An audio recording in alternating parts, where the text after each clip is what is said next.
Bismillahirrahmanirrahim. First of all, we start from chapter number 8. The title is Account Receivable and Note Receivable. So first of all, we will discuss what is account receivable. What is business? According to nature, there are three types of business: trading, manufacturing, and services. First four chapters belong to service business and chapter number 5 is belong to trading business. अब trading business हो या service business हो, account receivable create होते हैं when we provide, in case of trading business, goods sales on credit, और in case of service business, services provide on credit. तो इस तरह से ट्रेडिंग में और सर्विस बिजनेस में अकाउंट रिसीवेबल क्रिएट होते हैं। क्रिएट अकाउंट रिसीवेबल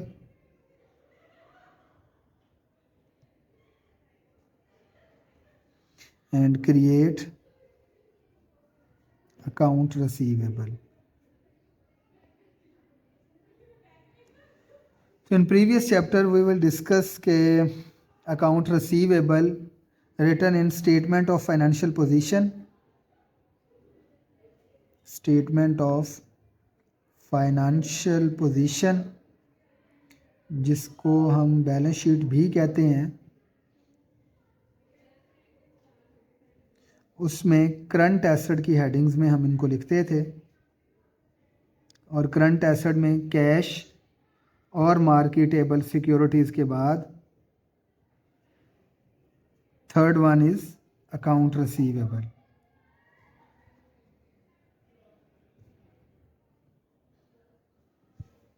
सबसे पहले हम क्या करते हैं, क्रेडिट सेल करते हैं, और वो क्रेडिट सेल जो हैं वो क्रिएट करती हैं हमारे पास अकाउंट रिसीवेबल, और वो अकाउंट रिसीवेबल जो हैं ड्यू टू गुड्स क्रिएट होते हैं in case of trading business और as well as service business. कि अगर हम कोई सर्विस प्रोवाइड करें और वो भी क्रेडिट पे प्रोवाइड करें तो वो भी हमारे पास क्रिएट होते हैं account receivable.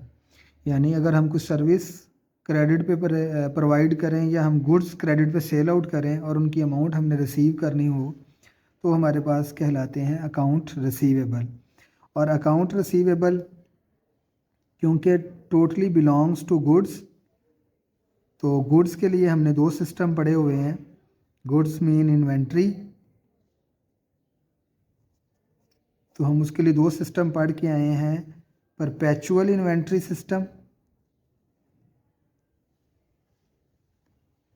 And periodic inventory system.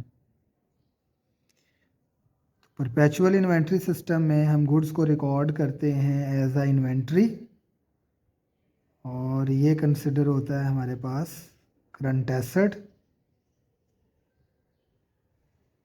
और पीरियोडिक इन्वेंट्री में हम इसको रिकॉर्ड करते हैं परचेज, और ये हमारे पास कंसिडर होता है एज एन एक्सपेंस।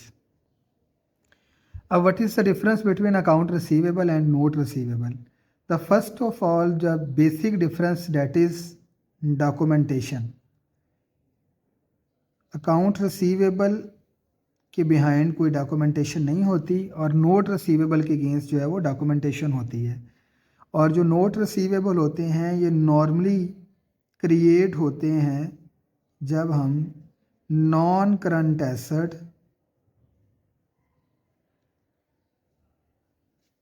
परचेज करते हैं on account, in case of purchase हम सेल करते हैं नॉन करंट एसेट्स को, तो उससे क्या होता है कि नॉन करंट एसेट हमारे सेल होते हैं ऑन अकाउंट, तो फिर हमारे पास क्रिएट होते हैं नोट रिसीवेबल नॉर्मली। तो सबसे पहले ये इन दोनों में डिफरेंस है कि what is the difference between account receivable and note receivable. Account receivable हमारे पास क्रिएट होते हैं क्रेडिट सेल से। वो क्रेडिट सेल किसकी होती है? वो ट्रेडिंग बिजनेस की भी हो सकती है और वो सर्विस बिजनेस की भी हो सकती है। और हम अकाउंट रिसीवेबल को as a current asset record करते रहे हैं, और वो करंट एसेट हमारे पास स्टेटमेंट ऑफ फाइनेंशियल पोजीशन में हम रिकॉर्ड करते थे, जिसको हम बैलेंस शीट भी कहते हैं।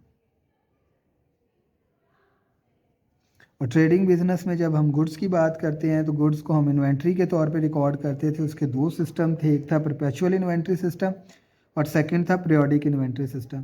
परपेचुअल इन्वेंट्री सिस्टम में हम गुड्स को रिकॉर्ड करते हैं as a inventory, as a current asset, और पीरियोडिक इन्वेंट्री में हम इसको रिकॉर्ड करते हैं as a purchase, as a expense.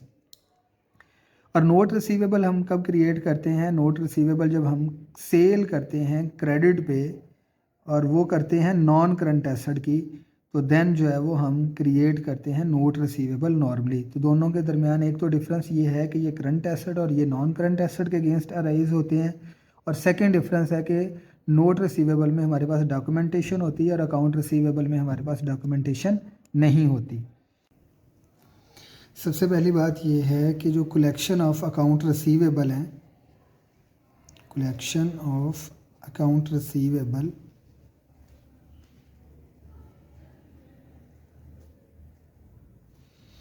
ये बहुत ज़्यादा इम्पॉर्टेंट हैं ऑन टाइम, कि जितना इनको हम टाइमली कलेक्ट करेंगे ये उतना ही ज़्यादा इम्पॉर्टेंट है। क्यों? क्योंकि ये स्पेल करते हैं दो चीज़ों को, एक सक्सेस को और एक फेलियर को। यानी ये स्पेल करते हैं सक्सेस और फेलियर किसकी?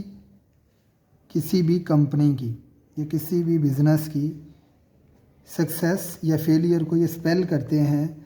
और उस कंपनी की किस चीज़ को? दो चीज़ों को, number one credit and collection policies.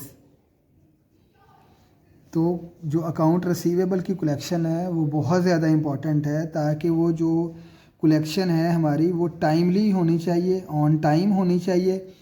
ताकि ऑन टाइम होगी तो उससे हमें पता चलेगा कि जो कंपनी की क्रेडिट और कलेक्शन पॉलिसीज़ हैं क्या वो सक्सेसफुल हैं या वो फेलियर हैं। तो इसलिए कोई भी कंपनी की जो मैनेजमेंट होती है वो बड़ा क्लोजली मॉनिटर करती है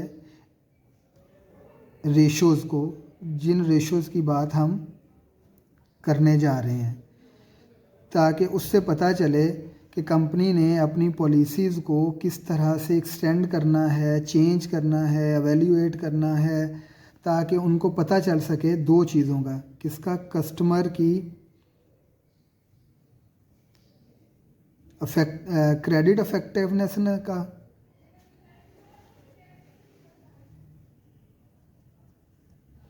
और कंपनी के अपने कलेक्शन प्रोसीजर का।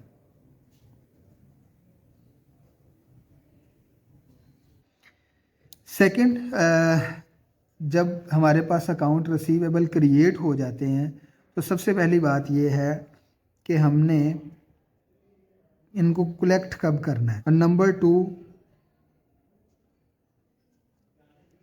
कि डेज, मतलब हाउ मैनी डेज, यानी हमने जो अकाउंट रिसीवेबल क्रिएट किए हैं वो हमारे अकाउंट रिसीवेबल में जो हमने पैसे कलेक्ट करने हैं वो कब करने हैं, कितनी बार करने हैं। किसी भी फाइनेंशियल पीरियड के अंदर आइदर वो 1 मंथ है या आइदर वो 1 ईयर है, हमने उसको कब करना है। अगर ये 1 मंथ है तो 1 माह में हमने कितनी बार पैसे इकट्ठे करने हैं और कलेक्ट करने हैं, और अगर वो हमारा 1 ईयर है तो 1 साल में हमने कितनी बार पैसे कलेक्ट करने हैं।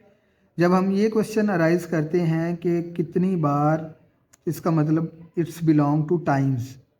और सेकंड ये है कि अगर हमें ये पता चल जाए कि हम कितनी टर्न में जाके पैसे कलेक्ट करेंगे, तो उसके बाद नेक्स्ट क्वेश्चन अराइज होता है कि हाउ मैनी डेज, कितने दिनों के बाद जाएंगे। तो इन दोनों चीज़ों को फाइंड आउट करने के लिए हमारे पास कुछ रेशोज़ यूज़ होती हैं। उनमें फर्स्ट रेशो है अकाउंट रिसीवेबल टर्नओवर रेशो, जिसका फार्मूला होता है net sales divided by average account receivable. Second है नंबर ऑफ डेज। तो नंबर ऑफ डेज हमारे पास होते हैं number of days in a year divided by account receivable turnover.